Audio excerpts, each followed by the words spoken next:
When Governor Snyder took office in 2011, Michigan was on a downhill slide. Since he took over, Michigan has rebounded with unemployment dropping, jobs on the rise, and not incidentally, some of the biggest credit union growth we've seen in decades. Governor Snyder isn't a career politician.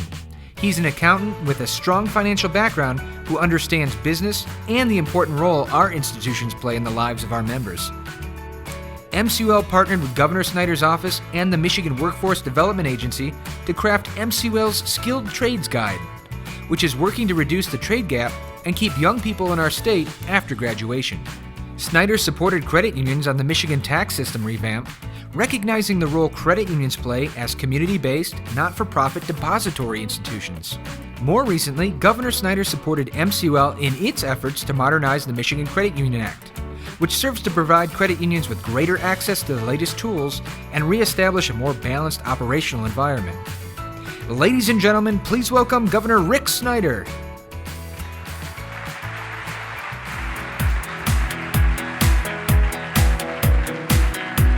Thanks, Dave.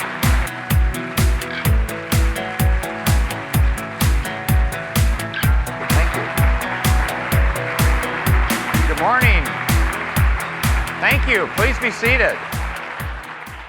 Well, thank you for that wonderful welcome. And thank you for those kind words, Dave. I thought this was the place to be because I had a chance to be backstage for Pat and Dave, and I wore my blue shirt today and no tie. So this is the place to be, right? So I appreciate that. Actually, I was very proud to follow these two fine people. I'm very proud that Pat is our director of DIFs. He's one of you. And it was great to have the opportunity to put him in a position, someone with a credit union background, because I knew we had the best. I want to thank Dave, though, and your entire organization. And I'm going to go back in time a little bit, even before I was elected governor.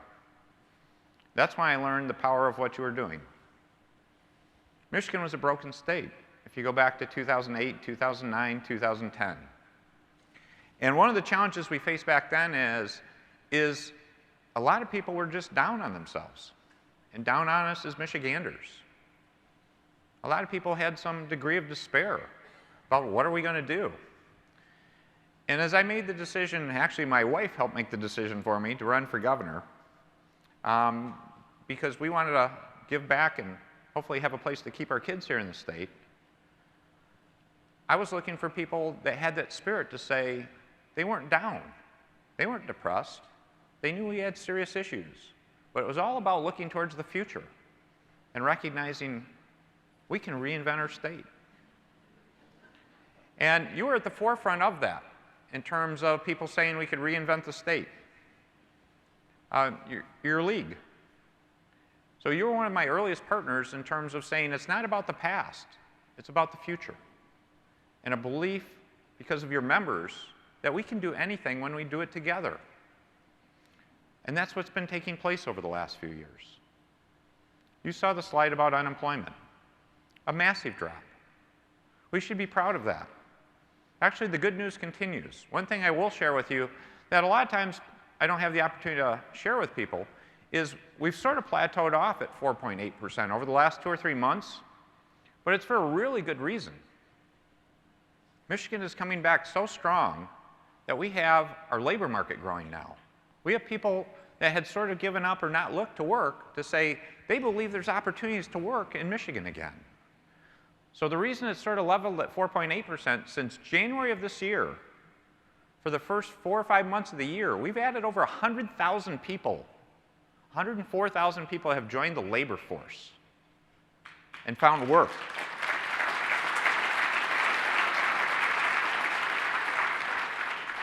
You put that in perspective, that's roughly adding a city of Lansing, of Ann Arbor, to the workforce. Isn't that incredible to think about? That many more people, that many more families now are making a livelihood or improving their livelihood. That's exciting. The other thing that I hope you're seeing with your members is personal income's done very well in Michigan the last few years.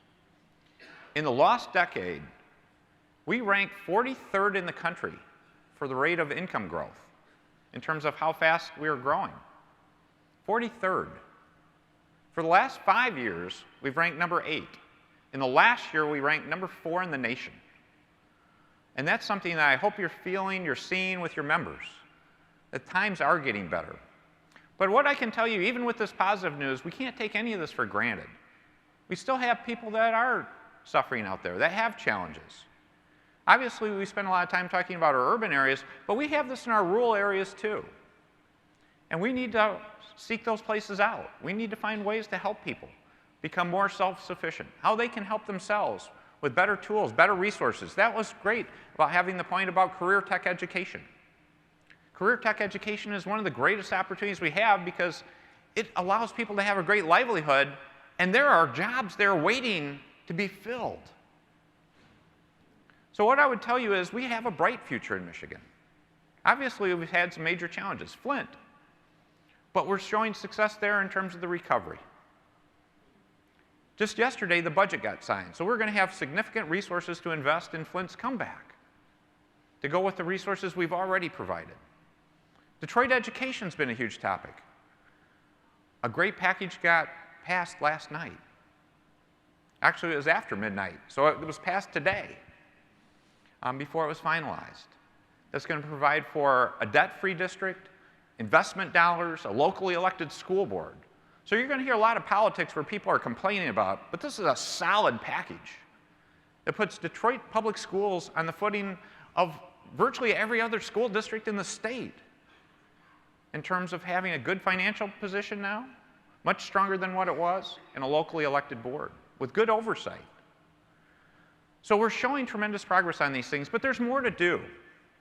And 3 areas I want to mention in particular, because you've been such great partners, on how we can do this together. In the State of the State, I said I was going to create 3 commissions because these are critically important topics. The first one is about 21st century infrastructure. If you went to last year or the year before, what was the topic you heard about all the time in terms of the public? It was about roads. I'm glad we're not talking about roads all the time now, but we still need to talk about them. It was all about the potholes. Well, the other part of infrastructure, though, is there's a lot more than roads. Again, this is back to the issue of water and sewer lines, water lines. We need to improve our infrastructure there. Our utilities in terms of gas and electric with pipelines and such. And then the whole topic of broadband. Those of you that are in more rural areas, we need to provide better access to broadband. To have good infrastructure is something that's fundamental to quality of life and a strong economy. And to be blunt, our country has underinvested in infrastructure in almost every way for a very long time. It's time to start being honest to ourselves. It's time for Michigan to be a leader in this topic and to say we can be thoughtful about this. We can be forward-looking. We can be strategic. And so we're going through that effort now to deal with the infrastructure we see, but also the infrastructure we don't see.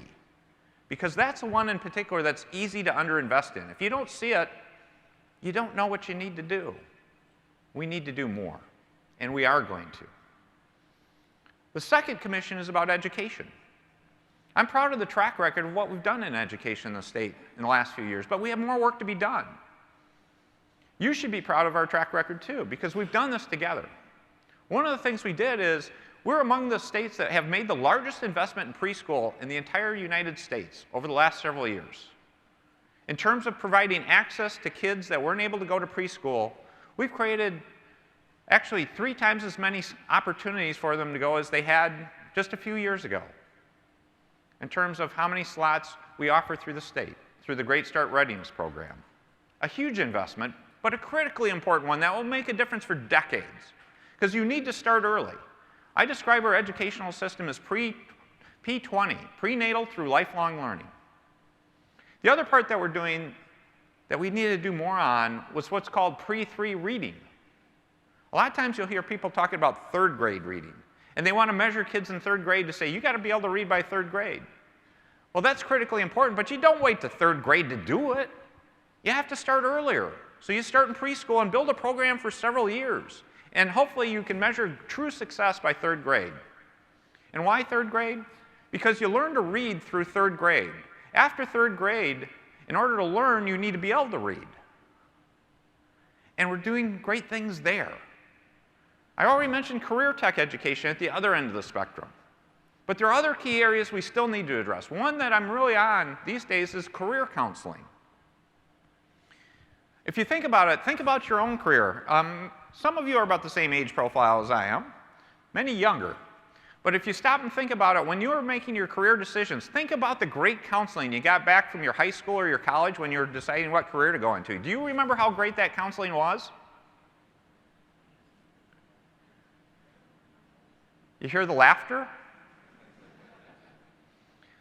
You're giving me the same answer I've gotten from every corner of Michigan. We don't do it well. No place in the country does it well. And that used to be okay. When I got out of school, you could just say you had a high school diploma, or you had a bachelor's in anything, and you could go out and find a pretty good job, probably. That's not the way the world works today, folks. You need more specialized training. You need enhanced training. And wouldn't it be great if we provided our young people with better information and direction as to where job opportunities are, what those career opportunities look like, and what do you need to do to be prepared for those? That's common sense. And it's long overdue. One thing I will tell you with that, though, is we should never, ever tell anyone what to do. I mean, it's important. People should find something they love, they enjoy, something they choose to do. But in terms of telling them the likelihood of finding a job, what that job's like, where those opportunities are, what all that universe looks like, we can do far better than we do today. Let's get that done. And let's make the system more seamless. So you don't need to worry about whether you're in a high school, community college, university. You can take classes anywhere. They can transfer between places. They'll be respected by places. You can learn anytime, any place, any pace, any way. That's the way it should be. And that's part of the mandate of this commission. Now, those two commissions are fundamental for the third commission. And that's about building the 21st century economy. We need to be thinking farther out in the future. And the best illustration I can give you, and this is a real world one that we've lived through and we're going through today, is the auto industry. Why did we have the lost decade? We had the lost decade because of us. We had a national recession that was ugly. But why did we go so much lower? Is we got too complacent and content. We'd built this fabulous economy with auto being a huge chunk of it. And we said, we don't want to recognize the world's changing. We don't want to change ourselves. We just want to keep going with what we got. And the world changed. And we paid a huge price for that. And we hopefully have learned a real lesson. That we have to recognize we're part of a bigger world. And we need to be more forward-looking. And what works today may not work tomorrow. And you shouldn't take it for granted. So what we're doing today to learn from that lesson is the auto industry again. We're setting records right now in the auto industry in Michigan, across the United States, in terms of how many units are being shipped, the quality of products. It's fabulous. And we're benefiting from that today in our economy in Michigan. But I can tell you, somewhere over the next 5, 10, 15 years, the auto industry is going to become the mobility industry. Talk to the people in the industry. They'll tell you that.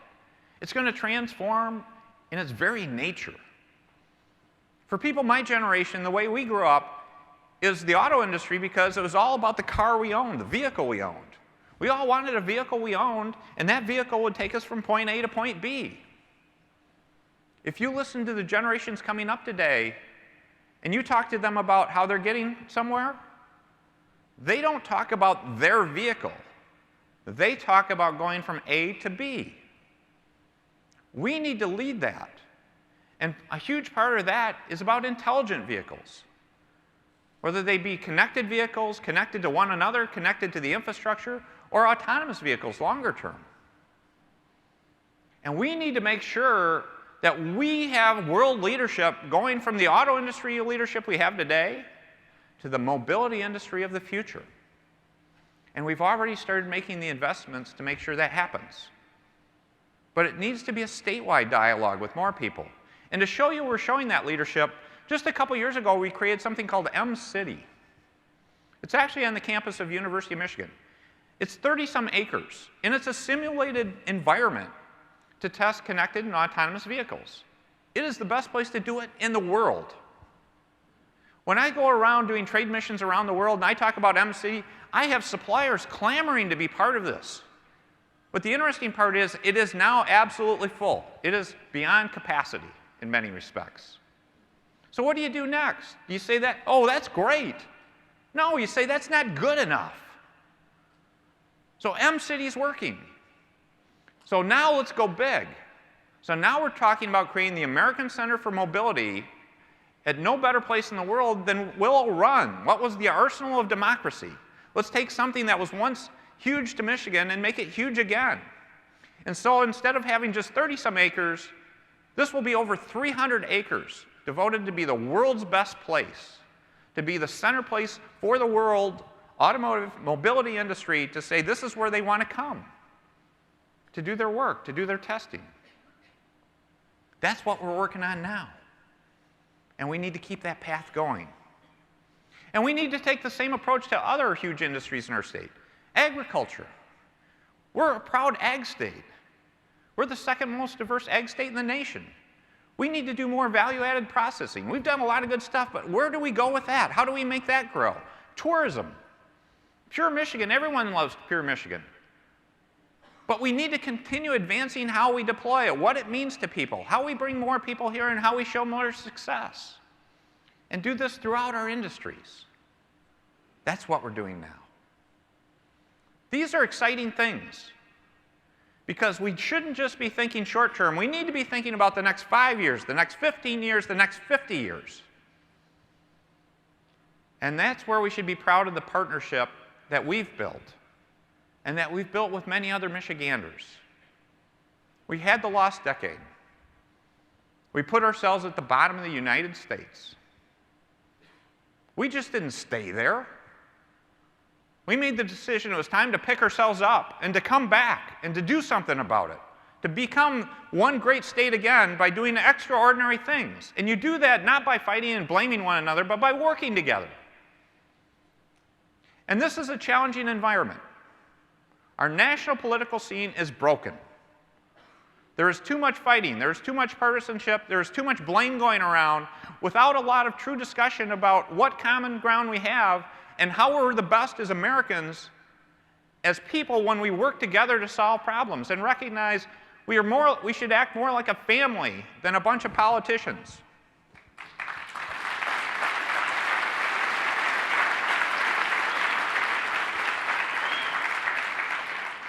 And you have been on the forefront of being that family between you and your members. So that's where I'm counting on you. To the degree we're talking about the success we've had, I need your partnership. I need that leadership. And what do I mean by that? It's as simple as when a member walks in, and again, you don't want to talk politics to them, most likely, but to talk about how good things are going on, and if there's issues, how we can solve those problems. It's to have that positive attitude. It's how to talk about solutions instead of just problems. About how to say, how are we going to make sure our kids have these great opportunities, and how do we leverage the fact that we're trying to do strategies now, not just as us as individuals, but as a state. That's exciting. And I want to thank you for the work you've already done in some areas, that we've had good partnerships. One issue, in addition to career counseling, that I am absolutely passionate about is the need for better financial literacy. It scares me in many respects when I talk to young people about how they should run their financial life. I mean, you must run across this on a daily basis when you talk to some of these young people. There's a lot more work to be done. I joke someday when I'm done being governor, it's not actually a joke, I hope to go teach sometime. Go back and teach. It's interesting, I sort of, once in a while, I'll sit back and say, well, what would I teach? One of the things that has always been near the top of my list is I'd love to teach financial literacy to young people.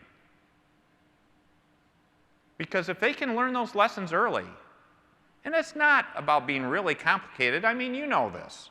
What are there? Probably 10, 20, 30 basic rules that if you learn those basic rules, you've probably improved the quality of your next 50 years by a large percentage. And if you just stay true to those rules, you're going to be so much better off. That's where we need to be even more proactive. So I appreciate that partnership. But let's stay on the gas on that one. And let's see if we can step on the gas a little bit harder. To put it in closing, one thing I wanted to share too was it was mentioned about the reform package, that we're going to sign one of those bills right here today.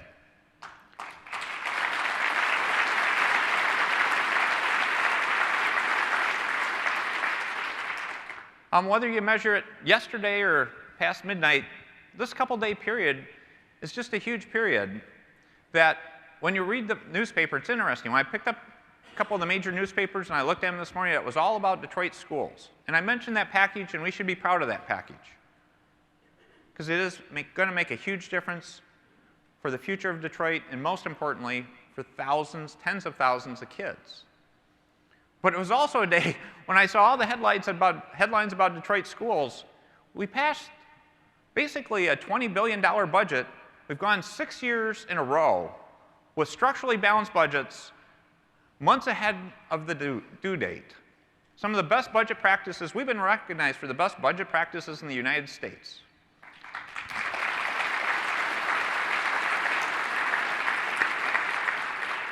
And it passed, and it didn't even have a story on page 1. Think about that. Isn't that incredible? But I'm really proud of that. But there was a third one. So usually we get one big thing in a day, but I view this as a triple. The third one was this great package. Because this hadn't happened in over a dozen years to have comprehensive reforms. Because I want you to be successful. You care about the people that belong to your organizations, your members. That family atmosphere is hopefully there. And it's something that we reinforce that. To go full circle, we need that family spirit for all 10 million people of our state. So let's keep going on this. So I hope you have a great conference.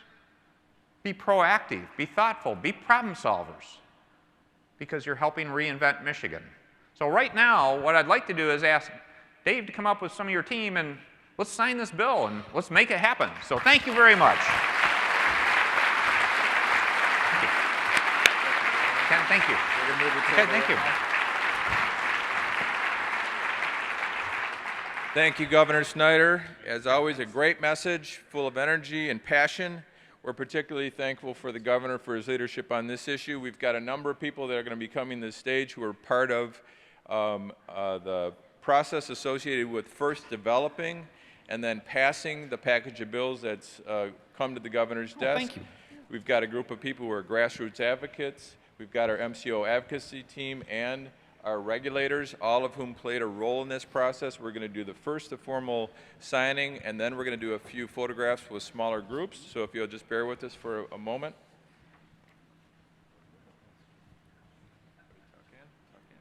This is how you get pressure on your penmanship, folks.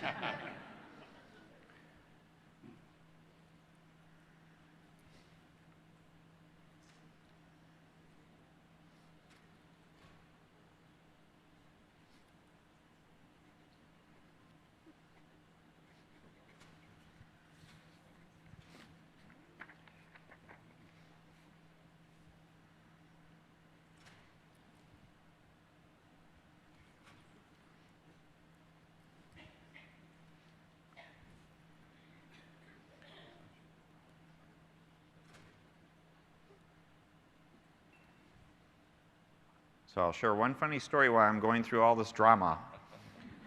The first bill I went to sign is I had a pen that didn't write. And when you're a new governor, you're even nervous then, folks. That didn't help matters.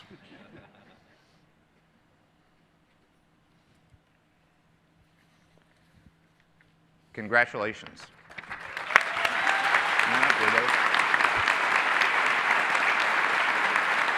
Great. Got it?